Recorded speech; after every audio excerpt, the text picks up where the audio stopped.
good afternoon, good morning, or good evening, depending on where you are and listening to us.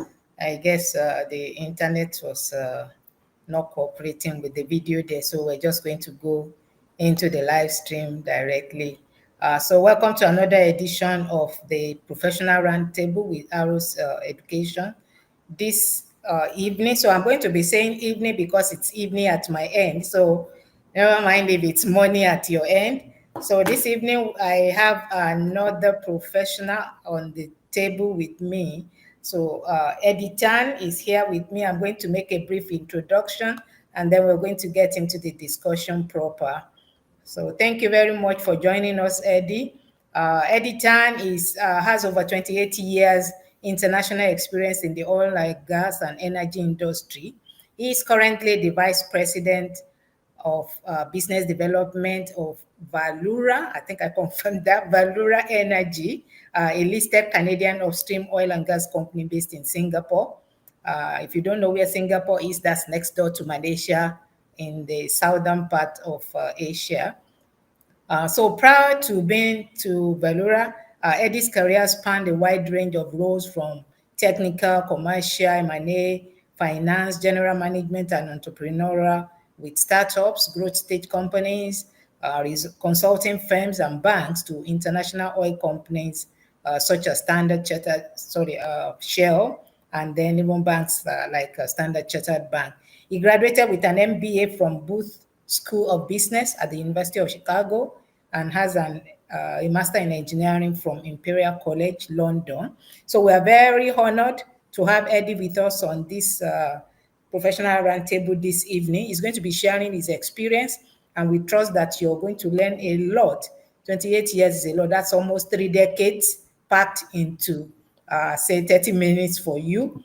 So hopefully you're going to get something that can help you in your own career journey, and you can learn from the experiences of those that have gone ahead, and you can avoid the mistakes they have made, do the things that they have done right, you can copy, and then make a good journey for yourself. So Eddy, you're welcome to the session.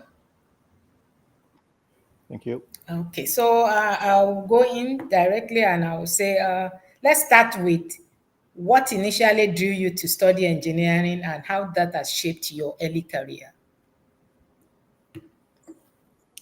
Yes, thanks, Bosede. Thank you very much, everyone, for having me on your session right now.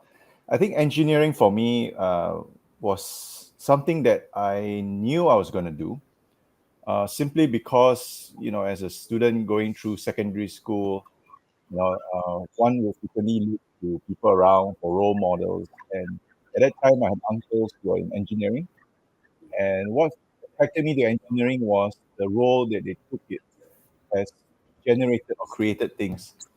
So for me, that was one of the main excitement of engineering. But I decided to take a very specific engineering role in petroleum engineering because I thought the idea of being able to travel, being able to see different places, explore different cultures and working environments, that kind of shaped me more towards petroleum engineering rather than a mechanical engineering or electrical engineering. Okay, thank you. Was there a particular influence? Because, I mean, for a young man that is just maybe going from high school, going to university, how did you come about all the ideas of, oh, petroleum engineering can help me to do this? Was there a particular influence? Oh yes, actually, I'm very blessed. Not was my dad, who's a geography teacher. So I had this opportunity to have a father-son discussion, and being a geography teacher, he said, "Hey, son, if you want to do engineering, you want to involve maths, physics, but you want something that's a bit more interesting and you don't sit behind a desk all day long or walk on a factory floor for 12 hours in a day, you might want to consider something like oil and gas industry, and my dad being a geography teacher had, a bit more insight on what goes on in oil and gas. So he kind of convinced me to look into oil and gas a lot more and petroleum engineering specifically because of that influence. Okay, that was a good one for you then. So thank you very much for sharing that. So then now from all the way from Malaysia, you decided to go to the UK to study. What What motivated that decision? Well, one is English speaking. If you all know Malaysia, we are also part of the Commonwealth, so English is spoken widely. And in my home in particular, we speak English as our first language and not Malay actually, or Chinese. I'm ethnically Chinese, but Malaysian. So it's a lot of influence to go to an English-speaking country. And so at that time, when I was looking at where to go in university, the UK appealed, also partly because of my interest in history. So I read a lot of English history. So the idea of going to a place where I read up a lot of history was also appealing from a personal perspective. But also at the same time, the UK has a lot of well-known engineering universities. And so when I compared in general, I felt that the UK in specific terms during that time was a lot more rigorous academically. And that's something that I felt was something I wanted rather than something a bit more relaxed uh, from other countries. And so that's how that led me to go to the UK. Okay, so as a Malaysian student over there, was there anything weird, anything challenging? How was adjusting? Oh, no, definitely. I mean, that's a loaded question, Bosede. It's definitely challenging. The moment you step down and you arrive in the country, and when you walk up to the immigration officer and you open your mouth, they were expecting someone who can't speak English fluently, and suddenly you speak with such confidence and fluency, and with not an accent that they cannot place. You're not an American, you're not an Australian, you're not a British, but you speak perfectly good English. And I'm sure many of our audience here can speak very good English. That's the first thing I encountered, a kind of a bias, right? That's real, kind of a bias. So when I went into Imperial, a lot of surprises that people are able to speak English and in fact know more about their own history than themselves, and able to articulate and also to participate. I think one thing that was interesting was the fact that I was willing to work hard for my grades. But the other thing that was also interesting for me to learn was the ability to communicate, right? In Malaysia, I generalize, but we are not taught very much to speak up and to engage in discussions. Okay. So going to a place like London, Imperial, the expectations are, even though we're doing a very heavy, rigorous curriculum, there's a lot of engagement, project work, presentations that needs to be done. And the ability to articulate your thoughts and your rationale and thinking clearly was one of the things I had to learn very quickly in my time at Imperial. Okay, thank you very much. So, how did you cope as a student? Or maybe I should put it like, what was the biggest challenge you faced as a young person going out there to study? Oh, it's no surprise being away from home in a place like London. University life, you're kind of the halfway point where you are kind of given the freedom of an adult, but you don't have the responsibilities of an adult. So there was a lot of distractions and opportunities to be distracted, right? So that was one of the things that one had to balance, not say balance, had to be aware and to know your priorities, right? It's easy to go partying every night. It's easy to go on student loans, enjoy your time and forget When you to commit to what you are there for, to get an education. Yeah, so that's obviously a big challenge, especially going to a big city like London, where there's a lot of distractions on campus and outside of campus as well. So that's one of the key challenges that what for me, coming from a much more quieter city, as you say, where I live in Malaysia, to a place like London. Okay, thank you very much. So let's go to your career. You've transitioned across several sectors from finance to energy, petroleum, and all that. So, what skills help you adapt and succeed in these different industries? Yes. So when I first started off, I took petroleum engineering because I wanted to go in oil and gas. So that, to me, that was logical.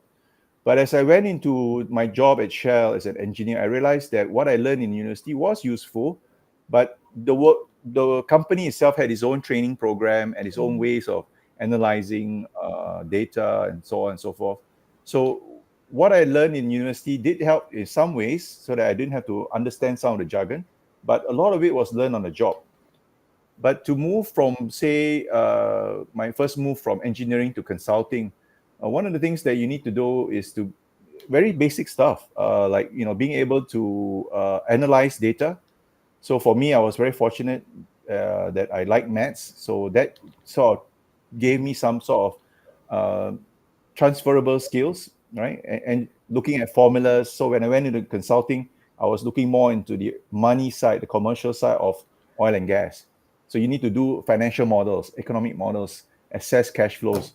So those things I had to learn. So the good thing was I had a interest in numbers, and but the thing that I needed to learn is to understand commercial thinking, commercial exposure and all that. So that one I had to pretty much learn on the job, actually, to be honest. And but going on and on, it's those kind of skills of thinking, analyzing, rationalizing, and making decisions or presenting analysis based on facts. Those kind of basic things, really helped me through to different careers. And of course, when I wanted to make the big jump into finance, I felt that okay, that's the time where I needed to have another degree. So that's where I decided to take out my MBA, and I was very blessed to be able to go to a very good school in the United States, University of Chicago, Booth, to do my MBA, and that helped me, of course, in my banking career, provide the foundation. Okay. Thank you very much. So that's quite a journey. So so now by the time you moved into the finance sector, everything about engineering was suspended, or what was the relevance at the time? Actually, it's very interesting because when I went into banking in Standard Chartered, actually they brought me in because of my engineering background. So Standard Chartered is a bank that does financing for oil and gas as well. So for them to be able to understand how to lend money or loan money to projects, they need somebody who knows what they are lending to. Okay. So for the bank, like Standard Chartered, they realized that to be effective and not lose money in financing projects, they need somebody who really knows the sector, Okay. right? They don't need many people. That's what my boss told me. They just need one person like me who knows finance, project and petroleum engineering, and then I did commercial work, and then I have an MBA as well. And so that was what brought me into the bank. Was the key thing I realized that I needed to do was to differentiate myself from my peers. My peers would be the typical business studies, accounting backgrounds, financial analysts, purely from that perspective. So I came in and say I have an MBA, so that kind of negated the issue about financial acumen or knowledge. But then I have the industry background, which they never had. Okay. Yeah, and engineering made a big difference when I was talking to clients. The clients connect better to you because you understand their Languages. business rather than looking at it from, yes, correct, from afar and regurgitate what you read. Where you have somebody who has actually been there and done oil and gas in the sector itself. Made a big difference. So at that point, did you miss engineering? No, not really. I think as I was going through engineering, I realized that I was in a position of being a good engineer. And if I work very hard, I'll be a very good engineer. But I was lacking that last bit of connecting with what I really am passionate about, which was more to do with building things, businesses, and all that. And so when I moved on from engineering, I didn't miss it in the sense that I wish I went back and did engineering, because of the fact that I knew that there was something else more more of interest to me in the longer term. Okay. Okay. Thank you for that. So, as someone who was just starting out, fresh from the university, your first job, what were the challenges you faced Mm. in the early part of your career, and how did you overcome them? One of the first things that one gets into a career is that you're always very impatient. I was no different as well. I was very impatient. Once I got in, I wanted to be a manager. I wanted to be big projects and all the stuff. And I wanted to change job. Yeah, because once things got a bit tough, 6 months in, the boss doesn't connect. I just wanted to change job. But then a good friend of mine gave me a good advice. He said, Eddie, you cannot be changing jobs so often because when people look at your CV, they'll be wondering, why do you change your job every year? That means you have no ability to commit, or are you not capable? So many questions arise when they find that your career is so short in terms of each particular role, and that kind of taught me to be patient. So actually, when I first joined Shell, to be patient, that after even a few months, 6 months in, I said, okay, I'll give myself at least 2 years or 3 years to really put myself to the role, and then assess whether this is a suitable one. And then if it comes to the point I've tried everything and it still says that engineering wasn't for me longer term, but I wanted to go into something more commercial and all that, then I'll make a decision after 2 3 years. So now when people look at my CV and they say, oh, Eddy, you've changed many jobs, but then I have a good reason for it, because I say, look, I knew where I was going. I was getting different skill sets to ultimately get to the role where I can be in a position, say, to run a business. I've done a right plethora of business and engineering and commercial and all that, so that it gives me a real solid foundation to do more general management or something entrepreneurial. But the lesson there, Bosede, was I needed to make sure that I spend a key amount of time, or you have achieved something before you move on. So the big challenge for somebody starting off from university is, I can conquer the world. I've got no time for all this. I just want to go and yeah, just score. You can. Even football, you got to dribble the ball up before you score. You can't be a top scorer. You need to run up and down the field quite a bit before you even get there.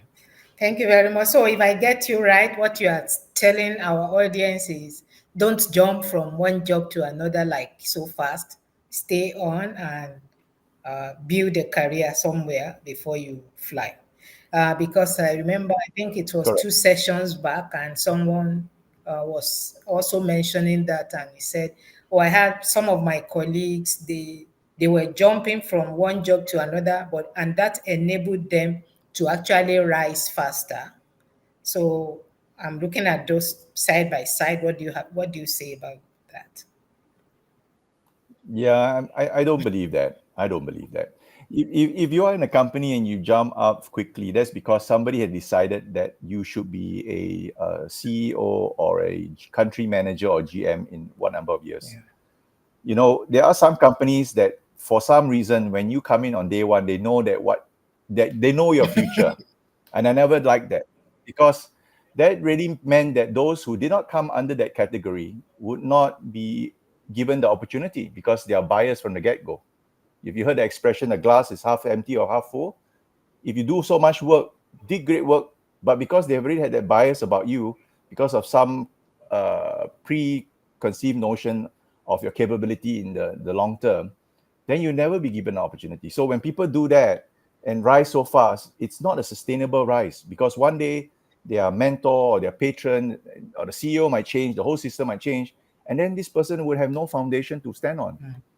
So that's why I always encourage people to think very carefully before you take on a job. All right, spend a bit more time doing your investigation, talk to career counsels, do your research, talk to people in their job before you take a job. Right? Of course, there's always the pressure of time. You cannot be sitting on a job offer forever. You got to respect that.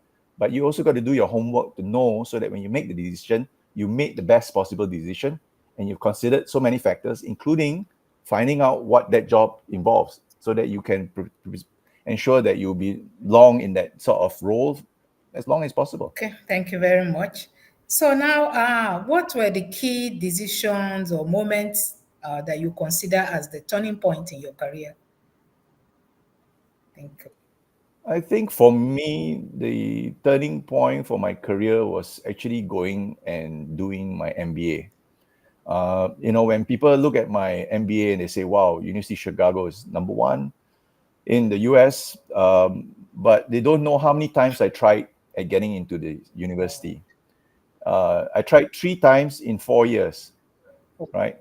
And then the first few times I failed was a lot to do with the fact that I wasn't really prepared and understand what the education meant, but I knew that the MBA was the right choice for me in terms of an education that would help me in my next step of my career, which is more finance related management. And so when I took on that sort of focus to make sure that I get the right university for me, and I did my research and I keep trying, and when I got there, and I can honestly tell you that the 2 years I spent in Chicago actually changed who I was to who I am today. And a lot of it has got to do with my interaction during the 2 years from a very proactive sort of engagement in getting an education, not getting an academic cert, but an education. And some of us sometimes fail to recognize that we go to a higher institute of learning to gain academic excellence or not insights, but there's also a form of education in molding character, building soft skills and all that we tend to neglect. And then when we come out, we find that we're not really fully equipped for what is waiting for us in the working world. So I would say the defining moment is going to the University of Chicago and being transformed during those 2 years from the deliberate engagement I did on campus, on stepping out of my comfort zone and doing things I would not be comfortable doing. Okay, thank you very much. I will still take you on a bit more on that because I would like you to be maybe a bit more specific for because of the young people that this is for. What exactly are you suggesting? What should they do? What were the things that you said you stepped out of your comfort zone? Like, what did you have to do that Yes. ordinarily you wouldn't have done, and how it turned out to be something positive? Yeah.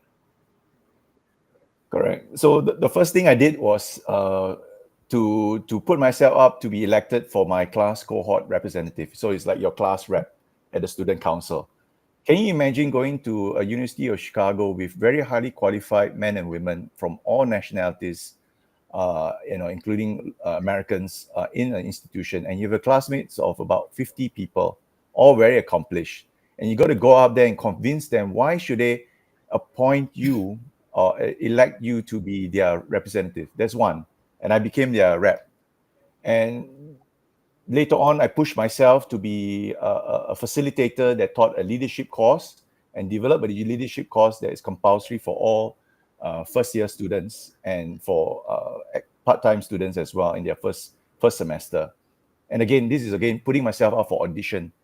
And even in a study sense, when I did study groups, for example, I went to a group where they were all Americans, all Caucasian Americans, right? And I still remember my friend, who is a good friend of mine, who I made friends during my leadership course facilitator program. He asked me, Eddie, are you sure you want to be in this group? I say, what? We are all white. Sorry, sounds very racist. But he said to me, Eddie, are you sure? I say, well, as long you have no problems me working hard, I will pull my part and then I will work. So putting myself in a place where only my friend Jim was the only friend I knew, and three other guys I have no idea, and they never met me before.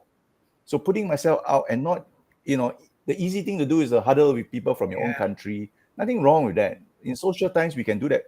But when it comes to education, in class participation, I purposely found groups where I've never been there. So I worked with Americans, I worked with Hispanics, I worked with African Americans, I worked with people from different parts of America and East Coast, West Coast.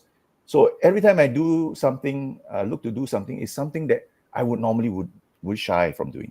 Some of my classmates took a more passive role, study, hang out with their own friends from their own countries, easier, and then just move on. For me, no. Those deliberate acts actually develop a lot of confidence, but also the skills and the ability to read people, to engage, and those things don't come unless you apply yourself. Yeah, so that's what I mean by an education. You can get the classroom facts and all that, but that interaction is what I felt brought the education into a complete sense. It doesn't have to be Chicago.